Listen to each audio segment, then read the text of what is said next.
We are a river city, a bold city, the First Coast, a place to create and to belong. Here, the sun shines a little brighter, and so do the people. We share a love for our region, a pride for JAX, and a passion for the beautiful game, dedicated to giving everyone a sporting chance. Together, we will elevate soccer and sport in our community by lifting every voice. We are Sporting Club Jacksonville. We are Sporting JAX.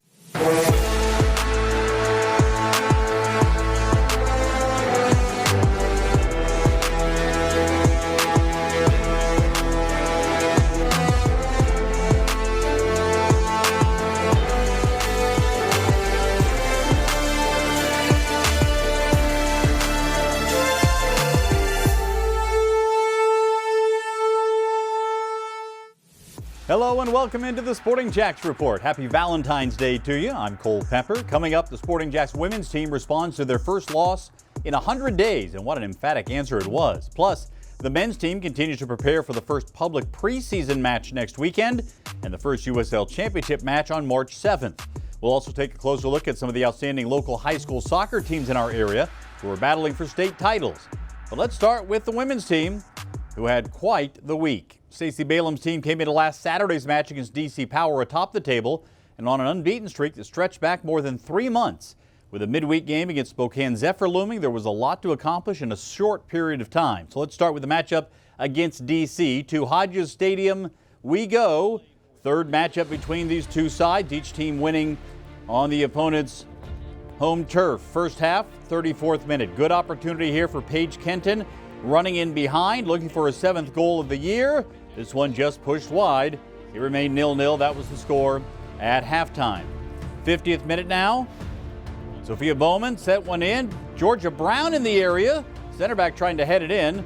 Didn't find the mark. Moments later, a long ball over the top. Bailey DeSmit with a chance here. Just a little wide. A lot of opportunities for Sporting JAX. Then Meg Hughes to Bailey DeSmit. Another opportunity. The save, though, by Aquino, and it remains a 0-0 game. 78th minute, trouble. A giveaway in the back end for Sporting JAX, and Alyssa Walker, making her debut with DC Power, scores. She had scored against Sporting JAX as a member of Carolina Ascent. Now with her new team, she does the same. It's 1-0 DC. 81st minute, a chance for Sporting JAX to pull one back and get back to level. Ashlyn Puerta tripped up in the box. The official points to the spot. Sydney Cummings doesn't like the call, but it's Puerta with an opportunity at a PK. And the league's leading goal scorer hits the post. Oh, what a way. Take another look at it. Puerta, the hesitation run up, maybe 6 inches away from tying this one up. Look from this angle, just hit it square. Then stoppage time off a corner. Another chance for Sporting JAX, but cannot get it on target. That's the way it ends. 1-0. DC Power with the victory. And they knock Sporting JAX out of the top spot. Now, on to Spokane. On Wednesday night, just 4 days later, Sporting JAX back on the pitch. And look at the action here. Early on, didn't take long. Puerta to DeSmit for her 3rd goal of the year. It's 1-0 Sporting JAX within the first 10 minutes. Then 31st minute from the same area, this time DeSmit on the assist, and Paige Kenton scores her 7th of the year. It's 2-0 Sporting JAX. What a response after the first loss in over 99 days. It was the 100th day here in this game. As you see, Kenton put it away. Then from the same spot a little bit later on, still in the first half, Sophie Jones will feed it wide to Sophia Bowman, and Bowman slides it through, and it's Georgia Brown, her first professional goal. One of the first players signed by Sporting JAX, finally puts one in. It's 3-0. She can swim away with the victory. That's all it took. We said that we would learn a lot about this team in this game coming off the loss, and boy, did we ever. Yeah, amazing. We had to bounce back from Saturday. We asked them for a reaction after Saturday's game, and they delivered. First half performance was fantastic in terms of our execution in front of goal. So we just needed to make sure that we got the shutout in the second half and we were going to win the game. We have multiple contributors, that we're not relying on one or two players to get it done. It's nice for Bailey to get another one because her confidence is growing every game. Georgia to get her first goal, I'm so proud of her. She's been waiting for that moment, and so really, really pleased. I've been waiting for this one for a while. We planned a celebration maybe back in September, so we've been waiting for that one to come out, but finally it came. I think each week the coaching, the girls we got, the standard we have in training, I think I'm improving each week, and hopefully I feel it when I've gone to camp before, between the first and the second camp, I think I've improved, so hopefully I can continue that trajectory and just keep improving. Honestly, it feels great, but I'm just grateful for my back line. They crushed it tonight, the amount of shots that they were blocking and their recovery to get back. This was kind of a transitional game, so it's a great honor, but really it's for the whole back line. Georgia Brown was talking about going to camp with Scotland. Got her third call-up to the Scottish national team. This time she'll be playing in World Cup qualifying, so quite an honor for the Sporting JAX center back. Here are the numbers from the Spokane matchup.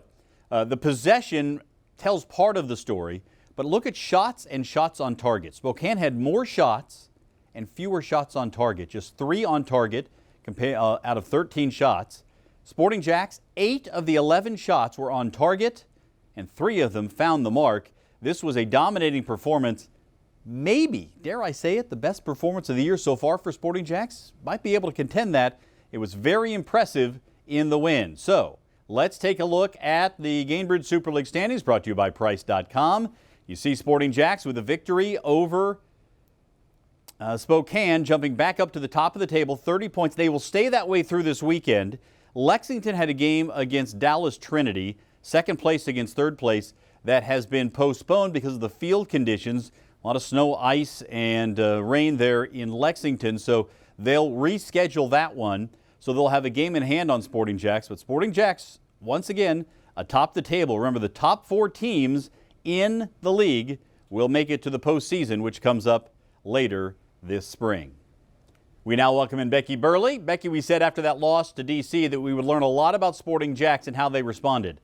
What did we learn? Well, I'm giving them an A+ because I really think so much of competition is about how you respond to things as opposed to what happens, because things happen. That was an interesting game against DC, particularly the way it ended. And for them to be able to bounce back on such short time frame to put in a performance like they did against Spokane, that's super impressive. All right, let's talk about Georgia Brown getting her first pro goal. What a moment for her. Hey, I think whenever a center back scores goals, I am all for it. But she's been really close. She's had such great opportunities on set pieces. Certainly she's a target. And so for her to actually get her first goal, she almost had one against DC. So it was coming, and I'm excited that it finally did. All right, now let's look ahead. Sporting JAX with 3 straight away matches, starting with a second trip up to second place Lexington. This is going to be a big one.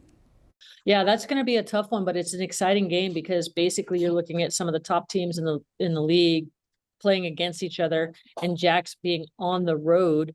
I think this is going to be a real test for them. The Lexington team has proven some consistency over the course of the season, but they also haven't faced this team at their peak. So I'm really excited about this game. Yeah, amazingly, Lexington hasn't lost a match yet. Tied a bunch of them. That's why they're behind Sporting JAX in the standings. With the weekend off now, what's important for Sporting JAX in terms of preparation? Well, it's great to have the 3 matches at home, but at the same time, that is a very short time frame to play at that level. And so I think for this team, number 1 priority is recovery for sure. And that's physical, mental, emotional, all of that. And then secondly, I think it is putting together a really good game plan. And so stacking good practices leading up to Lexington, because it's going to take a real full team effort to be able to overcome a team like that. All right, Becky, thank you. 1 week from today, the women will be in Lexington, the site of their worst loss of the season back on Halloween. It was a horror show for Jacksonville in a 4-2 loss. It was at that point of the season that Sporting JAX was just coming into their own. This time, the club seems to be firing on all cylinders, and the players will be ready. I think we need to just keep doing what we're doing. We've shown in this game that we're resilient coming back from that 1-0 loss against DC Power. And I think it's a group that are willing to learn. They always want to grow and be better. So I have full confidence in this group that we can go and put on a good display. Obviously, like I said to them just now, we deserve to be at the top of the league, and our next opponent is Lexington, who have got to sit and wait for us, to go there. So it's going to be a battle. It's our revenge game. So hopefully, again, we're ready to go and prepared for that one. I mean, it's a redemption game. We saw them in the fall, and it didn't go as we wanted. So I think it's just we got a couple of weeks to really prepare. They're a great team. We respect them a lot, but we're going to come and we're going to bring it. Now, the Sporting JAX men's team continues preparations for the USL Championship season that kicks off with a preseason game a week from today. While there are still a few players waiting to arrive in Jacksonville, most of the squad is here, and things are starting to come together. As an expansion team, there's a lot of work to do to get things up and running, and this team seems to have an idea of what they need to do as the season opener against Hartford approaches on March the 7th. There's a chip on our shoulder, obviously. Like, we're a new team in the league, so we want to obviously hit the ground running.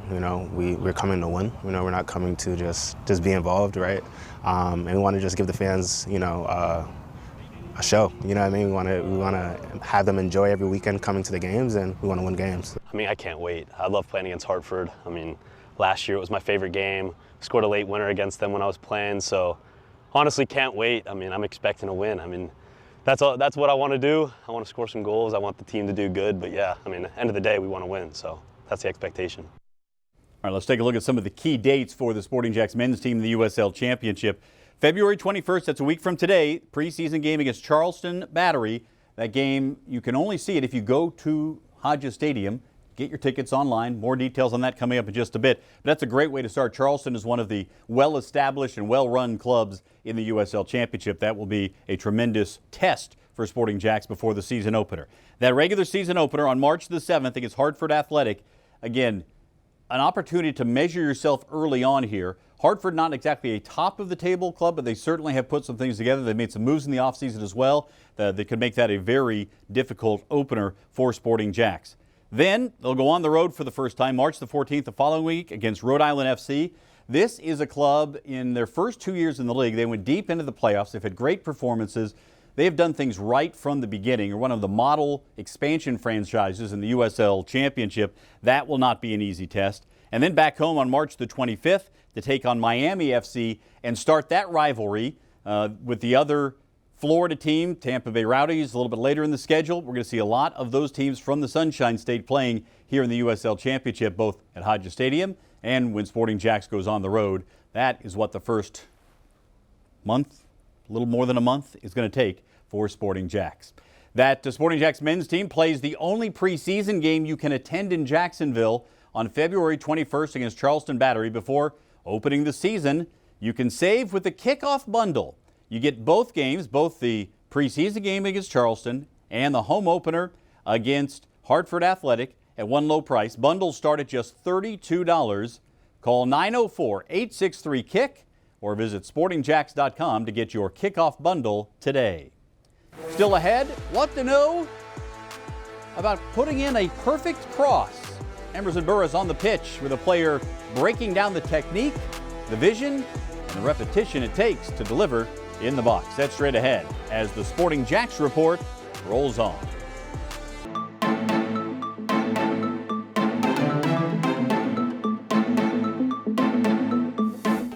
Every game of the Gainbridge Super League can be seen streaming on Peacock. Sporting JAX home games can be seen on Channel 4, CW17, or right here on the stations of First Coast News. Time now for our Ascension St. Vincent's player feature. This week, it's another skill in focus. We're looking at crosses, wide passes sent into the box in the hopes of leading to a goal. Crosses can change a match in an instant, but there's a lot more that goes into it than just sending the ball into the box. Emerson Burris caught up with Meg Hughes for this week's skills feature to break down the mindset and the mechanics behind a dangerous delivery. Hey everyone, Emerson Burris here. We are back with another skills feature, and this week we are focusing on crosses with the one and only Meg Hughes. Quite a loud voice on the field as well. Meg, tell me about what goes into a cross. Normally when I'm about to cross the ball, I have to see where the defender is that I'm going up against. If they give me space, / if I'm like further back away from the 18, then I like to send in an earlier cross. But if I'm like more closer to the 18, then I like to try and beat the player 1v1 to give myself more room to cross the ball. When you're coming down the field, What are you visualizing in your mind, and how do you really execute the? Normally I have to put my head up and see where like my forwards are in the box. So I like to try and pick out where I'm gonna put it if I wanna put it like front post, back post, cut back. So I just kind of have to base it off where and how many people are in the box. Okay, we have Casey at the top of the box right now. Why don't you give her a few crosses?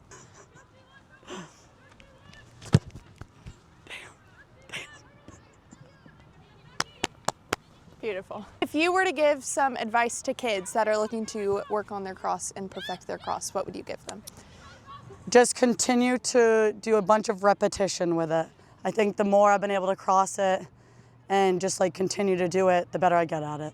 Meg, thanks so much for showing us, and good luck with your crosses the rest of the season. Thank you. Well, it's that repetition that turns a good cross into a game changer. Meg and the squad will look to put that into action in their next match in Lexington as they continue their push toward the postseason this year. Flex packs for the second half of the women's season are on sale now. You can customize your season to fit your schedule. You'll still save over individual match tickets. It's a great way for busy families to come out and enjoy Sporting JAX. Just choose any 4 matches and you'll be all set. The Flex Pack from Sporting JAX. Call 904-863-KICK or visit sportingjax.com. Coming up, we check in on the high school state playoffs. It's been another strong season for girls soccer in our area. We'll get the details as the Sporting JAX report rolls on.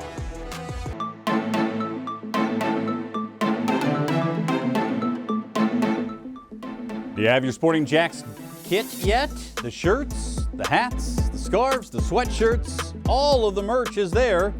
Check out our online store. Just go to sportingjax.com/shop and you can get everything you need to support your local pro soccer team. Time out for the Youth Soccer Spotlight presented by the Bearded Pig Barbecue. Emerson is off this week, as we mentioned, but some local high school soccer teams are still going strong in the state playoffs. This week, we're going to focus on the girls. Next week, the boys will get their proper due. In our area, teams like St. John's Country Day, Providence, Episcopal, Bishop Kenny, Ponte Vedra, Bartram Trail, and Creekside made it all the way at least to the regional finals on the girls' side. Creekside will face Lake Mary on Tuesday for a spot in the state Final Four. Head coach Lexi Messick, who also coaches the young rising stars in the Sporting JAX Youth Academy, has a strong team that is 12-2-3 so far this season, with leading goal scorer Camila Adame, who we've profiled on this show, who's also been called up to play for the Puerto Rico national team. And for the playoffs, Sporting JAX Academy player Sarah Weisberg was cleared to play as well, making an already strong team even stronger in a highly competitive season for girls high school soccer in our area. Been amazing. Obviously, we wish we would have had Sarah the whole year, but we're so grateful that we've had her even a part of the team a little bit. And getting her back the other day, you can just see her poise on the ball, and she's just such a talented player. So we're hoping that we have her going forward. But I know just her presence makes the other girls feel comfortable because she is such a talented player. Next game is really going to be the test for us. Lake Mary is a really good team. And that will be on Tuesday. And I think we truly believe if we can make it through that one, especially we have a couple Camilla's going to play with her national team. And so again, we've been challenged throughout the season with people out. So people being able to step up, and that game Tuesday is going to be a big one for us. We know if we can get through that one, then we can go all the way. Now, the strength of the high school teams in the area is directly connected to the strength of the youth clubs like Sporting JAX and others. With a pro women's team in town, we can only expect the level to continue to rise. Just a quick word on the boys' side, and as I mentioned, we'll have more next week, but we should acknowledge the teams that made it at least to the regional finals. University Christian, Episcopal, and Mandarin all making it through to the last 8 in their areas. For more on Sporting JAX and the world of soccer, join me every Tuesday night at 6 on 1010XL. When I'm joined by the likes of head of soccer Mark Warburton, head coaches Stacey Balaam and Liam Fox, and Sporting JAX players every Tuesday night at 6 on 1010XL. It's the Coaches Show presented by Sporting JAX. You can listen on air at 1010 a.m. or online or on demand at 1010XL.com. And for behind-the-scenes conversations about Sporting JAX, join Emerson, Tony Allegretti, and me on the Sporting Pod. You can subscribe wherever you find your favorite podcasts. A new episode drops each week. Still to come, how you can get your kids involved with free soccer clinics. That's next as the Sporting JAX report rolls on. Catch the Sporting JAX report every weekend on the stations of First Coast News. Next week, noon Saturday on ABC 25. You can also find us on the Sporting JAX YouTube channel. I want to take a moment to let you know about some of the community events that Sporting JAX has been involved with recently, starting with an event held fieldside before Wednesday night's game. The Sporting JAX Business Alliance gathered before the match to hear from some standout women in sports. The Business Alliance is a group of local professionals whose companies have partnered with Sporting JAX. The panel included Katie Cox from the Gator Bowl, Brett Sadler from the Jaguars, Christy Sweeney from UNF, and Amelia Cole from Sporting JAX. The event emceed by Sporting JAX PR Director Bailey Husker. And Sporting JAX is pleased to support Riverside Rotary's Riverside Craft Beer Festival. The event is a week from tomorrow, February 22nd at the Riverside Arts Market. You can see some of the fun from last year's event here. General admission opens up at 1, but you can also get a VIP ticket, start an hour earlier. More than 100 of the finest local and national craft beers will be on display. Live music at the Riverfront stage, and it all goes to a great cause. Proceeds support Community Peds Care and the Riverside Rotary Foundation. Here are the details. February 22nd, again a week from tomorrow. Hope to see you there at the Riverside Craft Beer Festival. Also want to let you know that today was the first day of the next round of our free soccer clinics. The Sporting JAX Foundation put these on at the KIPP Bold City High School. These free soccer clinics are open to boys and girls between the ages of 6 and 18 and run every Saturday through March 21st. Again, clinics are free, but registration is required. Just go to sportingjax.com/foundation to register your child for next week's clinic. Women won't be home until March 28th, but the men will debut at home in the preseason with a matchup against Charleston Battery 1 week from today at Hodges Stadium. This game will not be broadcast, so the only way to see it is to attend. So for tickets, go to sportingjax.com or call 904-863-KICK. Your first chance to see the Sporting JAX men's team for a historic first. And you can follow us on social media, everything that's going on around Sporting JAX on our social media channels in what is going to be a huge 2026 with the women going for the postseason, the men launching in the USL Championship, and oh yeah, the World Cup just 119 days away till the eyes of the world turn its attention to the biggest sporting event on the globe here in the United States, Canada, and Mexico. Thanks so much for joining me here on the Sporting JAX Report. We'll see you next week. Have a great weekend, everybody.